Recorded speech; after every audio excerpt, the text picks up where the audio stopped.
일부 사찰 음식 마음을 씻는 한 그릇의 수행. 사찰 음식은 그저 음식을 만드는 것이 아닙니다. 스님들이 직접 자연에서 얻은 재료를 정성스럽게 손질하고 재료 하나하나를 소중히 여기는 그 마음에서부터 이미 수행은 시작됩니다. 이 음식에는 욕심이 없습니다. 매운맛도 강한 양념도 없습니다. 그렇다고 맛이 없는 것은 아닙니다. 오히려 자극 없이 은은하게 퍼지는 풍미 속에서 우리의 마음도 조용히 가라앉습니다.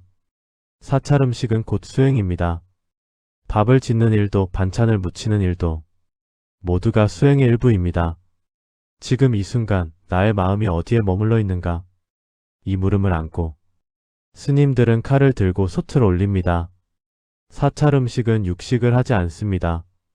그리고 5가지 향이 강한 채소, 마늘, 파, 부추, 달래, 흥거를 사용하지 않습니다. 이것은 단순히 몸을 위한 선택이 아니라 마음과 수행을 위한 선택입니다. 그 강한 향이 몸을 자극하고 마음을 흔들 수 있기 때문입니다. 한 끼의 식사는 자연과 생명의 순환을 받아들이는 일입니다. 그래서 사찰에서는 음식을 버리지 않습니다. 남은 음식은 말려두거나 장아찌로 만들거나 다시 육수로 우려내 재사용합니다. 음식은 생명입니다. 그 생명을 헛되이 하지 않기 위한 지혜가 사찰의 부엌 곳곳에 스며 있습니다. 공양 전에는 합장을 하고 공양계를 읊습니다. 이 음식이 어디서 왔는가를 생각하며 나의 덕행이 이에 합당한지를 반성하며 탐욕스런 마음을 여의고 이 몸을 고르게 하며 깨달음을 이루기 위해 이 공양을 받습니다. 이 짧은 문장 안에 사찰 음식의 모든 정신이 담겨 있습니다. 무엇을 먹느냐보다 어떻게 먹느냐가 더 중요하다는 것. 그 마음이 바로 사찰 음식의 핵심입니다. 스님들은 음식을 만들 때도 먹을 때도 그릇을 닦을 때도 모두 같은 마음으로 임합니다. 그것은 바로 존재하는 모든 것에 감사하고 생명을 내 안에 받아들이며 지금 이 순간을 수행의 시간으로 삼는 것입니다. 사찰에서는 많은 이들이 음식을 통해 마음을 정리하고 자신을 돌아보는 계기를 얻습니다. 한 그릇의 죽을 앞에 두고 아무 말 없이 앉아있는 그 순간 우리는 비로소 자신의 마음을 들여다보게 됩니다. 사찰 음식은 화려하지 않습니다. 색이 많지 않고 향도 그리 강하지 않습니다.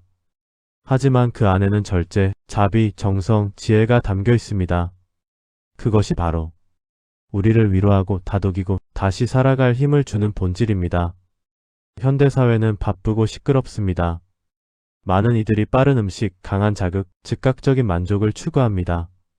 하지만 그럴수록 우리는 지치고 마음은 허전해집니다. 그때 한 번쯤 사찰의 부엌을 떠올려 봅니다. 자연이 주는 그대로의 재료, 욕심 없는 양념, 조용히 끓는 냄비, 한 그릇의 밥에 담긴 깊은 울림. 그 음식을 먹으며 내가 지금 무엇을 위해 살고 있는지, 내가 나에게 얼마나 관심을 기울였는지를 돌아보게 됩니다. 사찰 음식은 우리에게 말하지 않습니다. 다만 조용히 앞에 놓여 우리가 스스로 그 의미를 깨닫게 합니다. 지금 이 낭독을 듣고 계신 당신도 오늘 한 끼 조금 천천히 조금 고요하게 드셔보세요. 그 한 끼 안에 당신을 위한 수행이, 당신을 위한 자비가 깃들어 있을 것입니다. 그리고 그때 당신은 알게 될지도 모릅니다. 음식이 곧 마음이고 마음이 곧 길이며 그 길의 시작이 바로 이 한 그릇이라는 것을. 2부 사찰 음식, 천년을 이어온 고요한 밥상. 사찰 음식의 기원은 부처님께서 인도 땅의 법을 펴시던 그때로 거슬러 올라갑니다. 부처님은 깨달음을 얻은 뒤에도 탁발을 통해 생계를 유지하셨습니다. 거창한 음식은 없었습니다. 그저 마을을 돌며 한 숟갈씩 보시 받은 음식을 한 그릇에 모아 드셨습니다. 이 바르공양은 지금도 사찰에서 이어지고 있습니다. 스님들은 수행자의 청빈한 삶을 지키기 위해 자신을 드러내지 않고 자연을 거스르지 않는 식사를 실천합니다. 그렇게 시작된 음식 문화는 불교가 중국을 거쳐 한반도에 전해지며 점점 더 깊어지고 정제되었습니다. 한국 불교는 특히 선종의 영향을 많이 받았습니다. 행주자와 속에서 깨달음을 구하는 선종에서는 생활 자체가 수행입니다. 그래서 밥을 짓는 일, 음식을 담는 일도 모두 수행의 한 방편이 되었습니다. 한국의 사찰 음식은 신라와 고려, 조선을 거치며 점점 더 정교해졌습니다. 특히 조선시대에는 불교가 억압을 받는 가운데서도 사찰 안에서 전통이 이어졌습니다. 이때 형성된 조리법들은 오늘날에도 고스란히 전해지고 있습니다. 장류를 직접 담그고 나물은 철마다 말려두었다가 쓰며 음식을 절대 버리지 않고 끝까지 활용합니다. 이 모든 과정 속에서 스님들은 자연과 하나 되는 삶을 실천합니다. 우리는 자연의 일부이며 자연이 곧 부처님의 가르침이다. 이러한 철학이 음식으로 표현된 것이 바로 사찰 음식입니다. 불교에는 연기라는 가르침이 있습니다. 모든 것은 서로 연결되어 있으며 나 하나의 존재도 무수한 인연에 의해 이루어진 것이라는 뜻입니다. 사찰의 밥상은 이 연기의 지혜를 담아냅니다.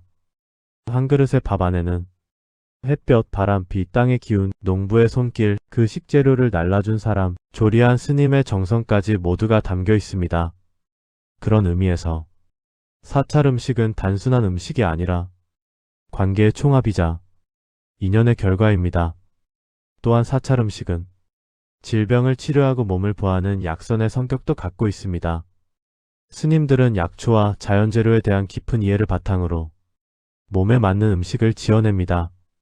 지나치지 않되 부족하지 않게 탐욕 없이 집착 없이 몸과 마음이 편안해지는 것을 음식으로 실현합니다. 이러한 전통은 현대에도 큰 울림을 주고 있습니다. 자연 식재료, 무첨가 조리, 소식, 환경 친화적 식생활. 지금 우리가 주목하는 가치들이 이미 수백 년 전부터 사찰에서 실천되고 있었던 것입니다. 사찰의 부엌, 요사체에는 조리도구가 많지 않습니다. 칼 한 자루, 돌절구 하나, 솥 하나. 그 단순한 공간에서 수행자들은 묵묵히 조용히 그러나 누구보다 깊은 마음으로 한 끼를 지어냅니다. 사찰 음식의 또 다른 특징은 계절을 담는 음식이라는 것입니다. 봄에는 산나물, 여름엔 절인 채소와 찬 음식, 가을에는 말린 재료, 겨울엔 된장국과 저장식. 사계절의 흐름에 따라 자연이 내어주는 것만을 받아들이고 그것을 거스르지 않습니다. 이 흐름을 알기에 스님들은 봄에는 봄을 먹고 가을에는 가을을 삼킵니다. 그리하여 결국 자연의 일부로 살아갑니다. 이 모든 전통은 침묵 속에서 이어져 왔습니다. 말보다 실천이 먼저였고 지식보다 수행이 앞섰습니다. 그래서 사찰 음식은 많이 알리는 음식이 아니었습니다. 하지만 그 묵묵한 음식이 오늘날 우리의 마음을 움직입니다. 이제 우리가 할 일은 그 가르침을 조용히 따라가 보는 것입니다. 무언가를 많이 먹는 것이 아니라 소중하게 먹는 법을 배우는 것. 그것이 곧 자신을 아끼는 첫 걸음일지도 모릅니다. 사찰 음식의 역사는 고요한 수행자의 숨결을 닮았습니다. 요란하지 않지만 깊고 단단합니다. 그 마음으로 오늘 우리는 다시 밥상을 마주합니다. 3부 땅의 기운을 담은 재료들, 수행이 된 조리법. 사찰 음식은 무언가를 더하는 음식이 아니라 덜어내는 음식입니다. 화려한 조미료도 강한 자극도 없습니다. 자연이 내어준 그대로의 맛, 그리고 그 안에 깃든 생명의 기운을 살리는 데 초점을 둡니다. 그렇다면 사찰에서 주로 쓰는 재료들은 어떤 것일까요? 먼저 오신채는 쓰지 않습니다. 마늘, 파, 달래, 부추, 흥거는 냄새가 강하고 수행자의 마음을 흩뜨릴 수 있다고 여겨집니다. 또한 몸에 열을 일으키고 성욕이나 분노를 자극하기 때문에 사찰에서는 사용하지 않습니다. 그 대신 산과 들에서 자란 나물들이 주된 재료입니다. 봄에는 냉이, 달래, 쓴바귀, 고사리, 두릅, 취나물, 돌나물. 여름엔 깻잎, 가지, 오이, 열무, 호박, 고추. 가을에는 버섯과 들깨, 토토리, 토란대, 고구마. 겨울에는 묵나물과 말린 시래기, 저장된 장아찌와 김치. 이러한 재료들은 계절의 흐름을 그대로 반영한 밥상을 만듭니다. 봄의 푸른 기운을 담고 여름의 더위를 식히며 가을의 풍요를 느끼고 겨울의 고요 속에서 다시 내면으로 돌아가게 합니다. 콩과 두부는 단백질의 중요한 공급원입니다. 스님들은 콩으로 두부를 만들고 된장, 청국장, 두유, 피지 등으로 다양하게 활용합니다. 특히 콩은 작고 평범하지만 생명의 힘이 가득한 재료입니다. 또한 장류는 사찰 음식의 중심입니다. 된장, 간장, 고추장은 사찰에서 해마다 직접 담급니다. 짠맛을 내기 위한 것이 아니라 음식의 균형을 잡고 자연스러운 발효의 기운으로 몸을 다스리는 역할을 합니다. 사찰의 장맛은 한 해, 두 해 지나며 깊어집니다. 그 장독대에는 스님의 정성, 인내, 기다림이 담깁니다. 그래서 한 숟갈 된장국에도 수행자의 마음이 녹아 있습니다. 그리고 빼놓을 수 없는 것이 들기름과 참기름입니다. 사찰에서는 기름을 지나치게 사용하지 않지만 재료의 맛을 살리는데 꼭 필요한 순간엔 들기름 한 방울, 참기름 한 스푼이 음식 전체를 따뜻하게 감싸줍니다. 재료가 갖는 고유한 맛을 최대한 살리기 위해 조리법은 단순하고 절제되어 있습니다. 굽기보다는 삶고, 볶기보다는 데치며, 튀기기보다는 무치는 방식을 택합니다. 예를 들어 고사리는 가볍게 데쳐서 된장으로 무치고 가지나물은 찜기에 살짝 쪄서 들기름과 참깨로 마무리합니다. 이런 방식은 재료 본연의 식감과 향을 살려주고 몸에도 부담을 주지 않습니다. 또한 조리 과정 중 말이 없습니다. 음식을 만들며 대화를 삼가는 이유는 그 행위 자체가 수행이기 때문입니다. 이 칼질도, 이 무침도, 이 삶음도 모두 깨달음을 향한 정진입니다. 스님들은 칼을 쥐고 재료를 썰 때에도 한 호흡 한 호흡에 집중합니다. 그 마음가짐이 음식에도 고스란히 전해지기에 한 그릇 밥에서조차 깊은 울림을 느낄 수 있습니다. 사찰에서는 남은 음식을 절대 함부로 버리지 않습니다. 공양은 부처님께 바치는 마음으로 하는 행위이므로 그 모든 음식은 소중히 여겨야 합니다. 밥을 지을 때는 돌이나 이물질을 하나하나 골라내고 채소를 다듬을 때에도 말없이 천천히 정성껏, 심지어 음식 재료를 다듬는 과정에서도 감사의 말을 마음속으로 되냅니다. 이 나물도 나를 위해 삶을 내어주었구나. 이러한 태도는 자연과의 관계, 생명에 대한 존중, 그리고 수행자로서의 겸손함을 그대로 드러내는 것입니다. 사찰 음식에는 공양주라는 특별한 역할이 있습니다. 공양주는 절의 부엌을 책임지는 스님입니다. 단순히 음식을 만드는 사람이 아니라 수행자들을 지탱해주는 조력자이자 음식을 통해 법을 전하는 수행자입니다. 공양주는 매일 새벽 가장 먼저 일어나 물부터 데우고 쌀을 씻고 그날의 식단을 정합니다. 그 모든 과정은 법문이자 기도입니다. 공양주는 말합니다. 내가 만든 음식이 누군가의 몸을 낫게 하고 마음을 달래고 수행을 이어갈 수 있게 한다면 그것만으로도 족하다. 이런 철학이 담긴 사찰의 부엌은 세상에서 가장 조용하지만 가장 깊은 울림을 가진 공간이 됩니다. 이제 우리는 다시 묻습니다. 무엇을 먹는가 보다. 어떻게 먹는가? 누가 차린 밥상인가 보다. 어떤 마음으로 먹는가?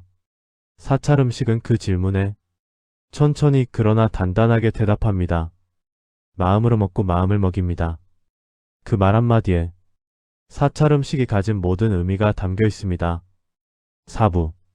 바쁜 일상 속에서 다시 사찰 음식을 떠올리다. 하루하루가 숨가쁘게 흘러갑니다. 이른 아침부터 시작된 업무, 붐비는 지하철, 끝나지 않는 회의와 일정, 그리고 겨우 늦은 밤 집으로 돌아왔을 때 우리 몸은 지쳐있고 우리 마음은 무언가에 쫓기듯 허전합니다. 그런 일상 속에서 우리는 문득 사찰 음식을 떠올립니다. 담백한 된장국 한 그릇, 소금도 설탕도 과하지 않은 나물 반찬, 그저 정갈한 밥 한 공기. 그 안에 깃든 평온함이 그리워집니다. 사찰 음식은 단순한 채식이 아닙니다. 그 속에는 시간, 계절, 마음, 수행, 자연, 생명, 그리고 나라는 존재를 다시 돌아보게 하는 묵직한 울림이 담겨 있습니다. 현대인의 식탁은 점점 더 인스턴트화되고 자극적인 맛에 익숙해져 가고 있습니다. 그 속에서 우리는 점점 더 자신의 감각을 잃고 몸도 마음도 무뎌져 갑니다. 그럴수록 사찰 음식의 가치가 다시 빛을 발합니다. 한 그릇의 음식으로도 마음을 위로하고 몸을 맑게 하고 생활을 되돌아보게 만드는 힘. 그것이 사찰 음식이 현대인에게 필요한 이유입니다. 요즘은 도심에서도 사찰 음식을 접할 수 있는 기회가 많아졌습니다. 사찰 음식 전문 식당, 체험 프로그램, 스님과 함께하는 요리 강좌. 또한 사찰 음식을 가정에서 손쉽게 실천할 수 있도록 관련 책자와 방송 콘텐츠도 다양하게 제작되고 있습니다. 어렵게 생각할 필요는 없습니다. 냉장고 속의 재료 중 신선한 채소 몇 가지만 꺼내고 진한 간을 하지 않고 기름도 적당히만 써서 가볍게 데치거나 무쳐보는 것.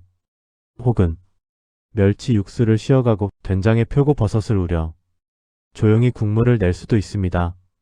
이 모든 것이 곧 사찰 음식의 출발입니다. 중요한 것은 그 음식을 대하는 태도와 마음가짐입니다. 한 끼를 먹더라도 그 안에 깃든 생명에 감사하고 그것을 차려낸 나 자신에게도 고마움을 전하는 것. 그리고 그 모든 과정을 복잡하게 계산하지 않고 단순하게 바라보는 것. 이것이 바로 사찰 음식을 통해 얻을 수 있는 진정한 치유와 수행입니다. 또한 사찰 음식은 마음 챙김 mindfulness과도 연결됩니다. 우리는 종종 명상이라 하면 앉아서 눈을 감고 흡을 바라보는 것만을 떠올립니다. 하지만 사찰 음식은 그 자체로 움직이는 명상이고 조용한 수행입니다. 재료를 씻을 때 손끝에 닿는 차가운 물과 채소의 감촉을 느끼고 칼질할 때 나는 소리에 집중하며 불 앞에서 조용히 기다리는 시간조차 수행의 한 과정이 됩니다. 그래서 사찰 음식은 특별한 장소, 특별한 사람만이 할 수 있는 것이 아니라 누구나 일상에서 실천할 수 있는 마음의 연습이 됩니다. 한 가지 더 중요한 점은 사찰 음식은 공존과 배려의 음식이라는 점입니다. 강한 향이나 냄새를 피하는 이유는 다른 이의 수행을 방해하지 않기 위함입니다. 지나치게 많은 양을 차리지 않는 이유는 남기지 않기 위함입니다. 누군가를 위한 배려와 존중이 이 음식의 기본입니다. 그렇기에 현대사회의 경쟁과 과잉, 소외와 고립 속에서 사찰 음식은 우리에게 말없이 말합니다.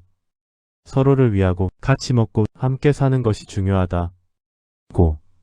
그리고 그 마지막엔 늘 자신과의 화해가 있습니다. 몸이 아프거나 마음이 힘들거나 삶이 무겁게 느껴질 때 우리는 지나치게 욕심낸 음식보다 그저 밥 한 공기, 나물 한 젓가락에서 진짜 위로를 받기도 합니다. 그런 순간 사찰 음식은 단순한 음식이 아니라 마음을 돌보는 수행의 길이 됩니다. 이제 우리는 묻습니다.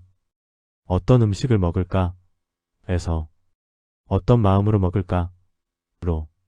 사찰 음식은 우리에게 그 물음을 던지고 또 조용히 답을 건넵니다. 삶이 고단할수록 밥은 더욱 소중히 지어야 합니다.